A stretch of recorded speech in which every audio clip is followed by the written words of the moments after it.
సుమన్ టీవీతో కలిసి నడవాలనుకుంటున్నారా? అయితే మీ పూర్తి వివరాలతో contact@sumanTV.com మెయిల్ చేయండి. Hello and welcome.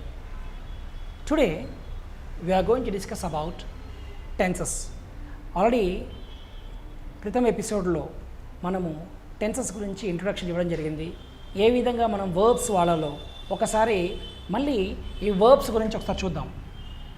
మీకు మొన్న చెప్పాను నేను, వర్బ్స్లో మనకు 5 రకాలు ఉన్నాయి. ఒకటి V1, దీన్ని V1 అంటాం, V2, V3, V4, V5. మనకి 5 రకాల వర్బ్స్ ఉన్నాయి. ఇది ఆల్రెడీ మొన్న క్రితం ఎపిసోడ్లో చెప్పి ఉన్నాను. ఇప్పుడు V1 అంటే మళ్ళీ ఒకసారి చెప్తున్నాను, it is the basic action word. అంటే basic action word.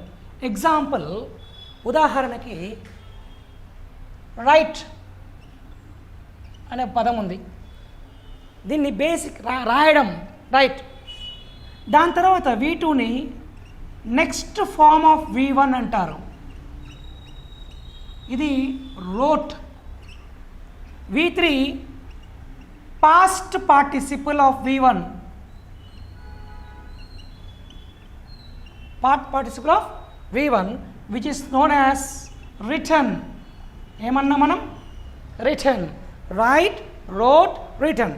And V4 is present participle of V1. ఎక్కడ V4లో గుర్తుంచుకోండి, అన్ని ఐఎన్జి ఫార్మ్స్. V4 అంటే అన్ని ఐఎన్జి ఇంగ్ ఫార్మ్స్. రైట్ ఉన్న రైట్కి ఏమవుతుంది? Writing. Speak, speaking. Eat, eating.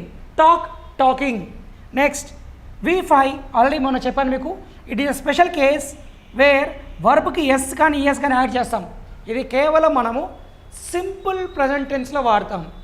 So sir మాకు అసలు సింపుల్ ప్రజెంట్ తెలియదు, మీరు ఎప్పుడు సింపుల్ ప్రజెంట్ టెన్స్ అన్నారు. పోయినసారి కూడా లాస్ట్ టైం క్లాస్లో కూడా ఇదే వాడాం మనం, సింపుల్ ప్రజెంట్ టెన్స్ అని. సో సింపుల్ ప్రజెంట్ టెన్స్ గురించి నెక్స్ట్ ఇప్పుడు చూడబోయేది మనం అదే. కాబట్టి ఈ ఈఎస్ అనేది right will become rights. Rights. So ఈ విధంగా మనం మన టెన్సెస్ని, వర్బ్స్ని V1, V2, V3, V4, V5. ఇది నేను మళ్ళీ చెప్పడం ఎందుకంటే ఇప్పుడు టెన్సెస్ చెప్పేటప్పుడు వీటి యొక్క వాడక చాలా ఇంపార్టెంట్. కాబట్టి మళ్ళీ ఒకసారి రీక్యాప్ చేసి మీకు ఇప్పుడు ఈ యొక్క సెషన్ స్టార్ట్ చేస్తున్నాను. Totally we have 3 tenses: present, past and future. And I already told you each tense has 4 subtenses: simple tense, continuous tense, perfect tense and perfect continuous tense. Totally how many tenses do we have? We have total 4 3s are 12 tenses. మొత్తం 12 టెన్సులు ఉన్నాయి. ఈ 12 టెన్సుల్లో నేను tenses గురించి చెప్పేటప్పుడు ముఖ్యంగా మీరు గమనించాల్సిందంటే, first ఏ tense గురించి చెప్పినా సరే ఫస్ట్ పాయింట్ ఆ టెన్స్ యొక్క డెఫినేషన్ ఇవ్వడం జరుగుతుంది. ఆ టెన్స్ యొక్క డెఫినేషన్ ఇవ్వడం జరుగుతుంది. తర్వాత రెండో పాయింట్, ప్రతి టెన్స్కి 6 స్ట్రక్చర్లు ఇవ్వడం జరుగుతుంది. స్ట్రక్చర్ అంటే ఏంటి? మీకు ఆల్రెడీ ఫస్ట్ ఎపిసోడ్లో చెప్పినాను. Basic structure of a sentence: subject plus verb plus object. దీన్ని స్ట్రక్చర్ అంటాం. ఈ విధంగా మనకి 6 స్ట్రక్చర్లు ఉన్నాయి. అందులో వేరే వేరేగా వస్తాయి. అవి ఏంటియో చూద్దాం. ప్రతి టెన్స్కి వస్తుంది.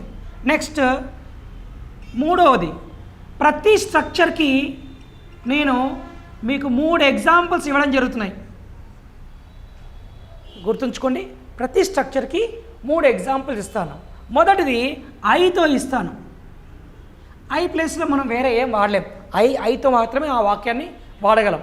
రెండవది హీతో ఇస్తాను. మనం హీ ప్లేస్లో షీ వాడచ్చు, ఇట్ వాడచ్చు, ఇంకెవరన్నా పేరు, he, she, it. Okay, she, it or ఎవరన్నా ఒక పేరు. For example, Ramu is going, Ramana is meeting, Sita is sitting. What ever you want, మనం ఏ విధంగా కావాలంటే ఆ విధంగా హీ ప్లేస్లో పెట్టుకోవచ్చు. తర్వాత మూడవది వీతో ఇస్తాను ఎగ్జాంపుల్. వి ప్లేస్లో మనం యూ వాడచ్చు, దే వాడచ్చు, లేదా ఇద్దరు వ్యక్తుల పేర్లు వాడచ్చు. Rama and Ramana, Ramesh and Rajesh, Sita and Gita, అలా రెండు పేర్లు వాడినప్పుడు మనకి వి ప్లేస్లో వాడుకోవచ్చు. సో ఈ విధంగా మనము ఇప్పుడు నేను చెప్పబోయే టెన్స్లో ప్రతి టెన్స్కి ఈ పద్ధతి ఫాలో అవుతాం మనం. ఇది చాలా ముఖ్యమైనది, మీరు గుర్తుంచుకోవాలి. So now let us start with first tense. మొట్టమొదటిది సింపుల్ టెన్స్లు చూద్దాం మనం. సింపుల్ టెన్స్లో first simple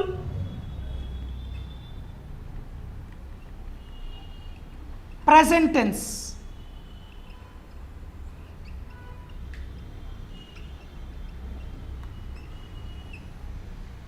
simple present tense గురించి చూద్దాం. దీన్ని మనం ఎక్కడ వాడచ్చు? సింపుల్ ప్రెజెంట్ టెన్స్ని సాధారణంగా మనం ప్రతిరోజు చేసే దినచర్యలు, daily activities, regular actions, habitual actions అంటే మన అలవాటు కొద్ది చేసే పనులు, ప్లస్ ప్రస్తుతం జరుగుతున్న పని, ఇంకా ఏదైనా ఒక ఇన్ఫర్మేషన్ ఇవ్వడానికి, జనరల్ ఇన్ఫర్మేషన్స్కి, లేదా యూనివర్సల్ ట్రూత్స్, ఈ అన్ని పరిస్థితుల్లో మనం ఈ సింపుల్ ప్రెజెంట్ టెన్స్ని వాడడం జరుగుతుంది. సో దీనికి మీకు డెఫినేషన్ ఇవ్వాలంటే, set of words indicating the action that is being taken place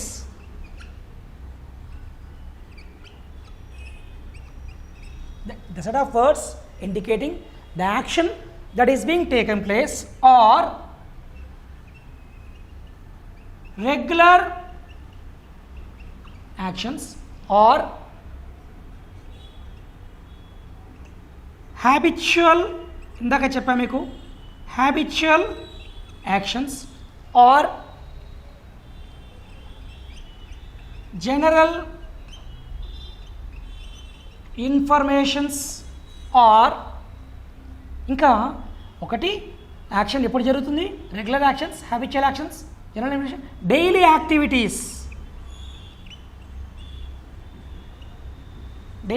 activities, ఇంకో లాస్ట్ది యూనివర్సల్ ట్రూత్స్. గుర్తుంచుకోండి, ఈ అన్ని పరిస్థితుల్లో మనము ఈ టెన్స్ యొక్క వాడక జరుగుతుంది. దాన్ని simple present tense.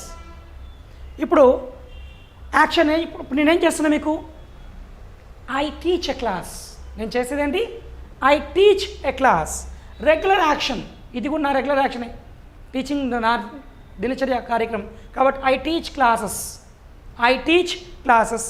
I drink water. Habitual actions, I brush my teeth. General informations, bring me that book, I go out to bring a book. So ఇలా ఇన్ఫర్మేషన్స్ ఇవ్వడం. And daily activities, I take bath. And universal truths, the sun rises in the east. So ఈ విధంగా మనం ఈ tense యొక్క వాడుకని మనం చూస్తాం. ఇప్పుడు ఆల్రెడీ ఇది డెఫినేషన్.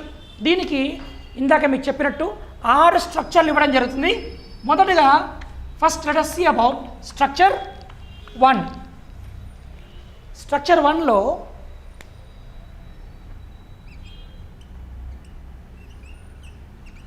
సబ్జెక్ట్ ప్లస్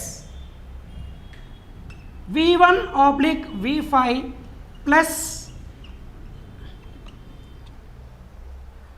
అందుకే ఇందాక వర్బ్స్ మళ్ళీ ఇంట్రడ్యూస్ చేశాను. V1 V5 మనకు ఆల్రెడీ తెలుసు, ఇందాక చూస్తున్నాం V1 ఏంటో V5 ఏంటో. సో ఇప్పుడు దీనికి ఎగ్జాంపుల్స్ చూద్దాం.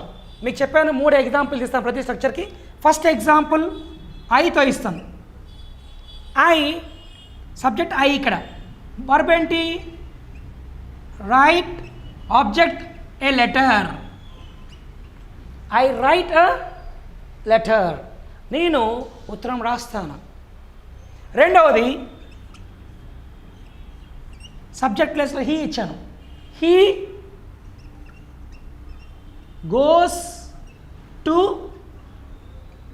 క్లాస్, తను క్లాస్కి వెళ్తున్నాడు. మూడవది సబ్జెక్ట్ ప్లేస్లో వి, వి డ్రింక్ టీ. మిత్రులారా ఇక్కడ గమనించండి ఒకటి, హీ గోస్ టు క్లాస్ అన్నాను. రెండో దాంట్లో మనకి V5 వచ్చింది. మీకు ఈ క్రితం కూడా చెప్పినాను, మనము V5ని కేవలం సింపుల్ ప్రెజెంట్ టెన్స్ పాజిటివ్ స్ట్రక్చర్లో, స్ట్రక్చర్ 1 ఏంటి? పాజిటివ్ స్ట్రక్చర్, దీన్ని పాజిటివ్ అంటాం, పాజిటివ్ సెంటెన్స్. సో పాజిటివ్ సెంటెన్స్లో మాత్రమే ఈ V5ని వాడటం జరుగుతుంది. He goes to class, she goes to class, it goes out, Raju goes to class. ఈ విధంగా మనము ఈ గోస్ ఆర్, ఇప్పుడు ఫర్ ఎగ్జాంపుల్ ఇక్కడ హీ తీసి రైట్, ఐ తీసి హీ పెట్టాను, అప్పుడు ఏమవుతుంది? He writes a letter. గుర్తుంచుకోండి, ఎప్పుడైతే మనం మూడో వ్యక్తి గురించి మాట్లాడుతున్నామో సింపుల్ ప్రెజెంట్ టెన్స్లో, అప్పుడు ఆటోమేటిక్గా వర్బ్కి ఎస్ యాడ్ అయిపోతుంది. సో కాబట్టి మనము ఇది స్ట్రక్చర్ 1, ఈ విధంగా స్ట్రక్చర్ 1ని వాడడం జరుగుతుంది. నెక్స్ట్ స్ట్రక్చర్ 2 చూద్దాం. స్ట్రక్చర్ 2 వచ్చేసి ఇక V5 నెక్స్ట్ కనపడదు మనకి, ఓన్లీ స్ట్రక్చర్ 1లోనే V5 కనిపిస్తుంది మనకి. సో స్ట్రక్చర్ 2 ఇది negative sentence. It is a, అంటే ఒక నెగిటివ్ ఎలా రాయాలి, ఒక నెగిటివ్లో ఎలా మాట్లాడాలనేది structure 2. Subject plus don't oblique doesn't plus V1 plus object. గమనించండి, ఇక V5 లేదు, V5 కేవలం ఫస్ట్ స్ట్రక్చర్లోనే ఉంది. స్ట్రక్చర్ 2కి వచ్చేసరికి there is no more V5, we only find V1, basic action word. So example, I don't write a letter, he doesn't. గుర్తుంచుకోండి, మనం అందరం ఏం చేస్తాం? he doesn't goes to class అంటాం. goes కాదు, V1 ఇంకా, there is no more V5. he doesn't go to class. ఇది గుర్తుంచుకోవాలి మనం. ఒక్కసారి డజంట్ వచ్చిందంటే V1, no more V5. And next we don't drink tea. ఇది స్ట్రక్చర్ 1, స్ట్రక్చర్ 2. స్ట్రక్చర్ 1 ఏమో పాజిటివ్ సెంటెన్స్, స్ట్రక్చర్ 2 ఏమో, స్ట్రక్చర్ 2 ఏంటి? Negative sentence. గుర్తుంచుకోండి. Now coming to structure 3. Structure 3కి వచ్చేసరికి it is A question. Structure 3 ఏంటి? Question mark. ఏదన్నా ఒక ప్రశ్న అడగాలంటే మనం స్ట్రక్చర్ 3లో అడుగుతాం. ఎలా? Do oblique does plus subject plus V1 plus object, question mark. ఇప్పుడు ఫస్ట్ ఎగ్జాంపుల్, డూ అలాగే వచ్చింది. సబ్జెక్ట్ ఏంటి? I. Do I write a letter? Do I write a letter? Second example, does. Does he, goes రాదు ఇంకా, V1. Does he go to class? And third one, do we drink tea? Do we drink tea? ఈ విధంగా మనము third స్ట్రక్చర్ని వాడడం జరిగింది. ఇది question. ఇదే క్వశ్చన్ని మనం నెగిటివ్ ఫామ్లో, అంటే నెగిటివ్ ఫామ్లో అడగదలుచుకుంటే it becomes structure 4. It becomes structure 4 and which is don't oblique doesn't. Don't I write a letter? నేను ఉత్తరం రాయట్లేదా? Don't I write a letter? Doesn't he go to class? తన క్లాస్కి వెళ్ళడా? Don't we drink tea? మనం tea తాగమా? చూడండి, ఒకటేసారి ప్రశ్నించే క్వశ్చన్ నెగిటివ్లో వచ్చేస్తుంది. So first the positive question, second the negative question, structure 4.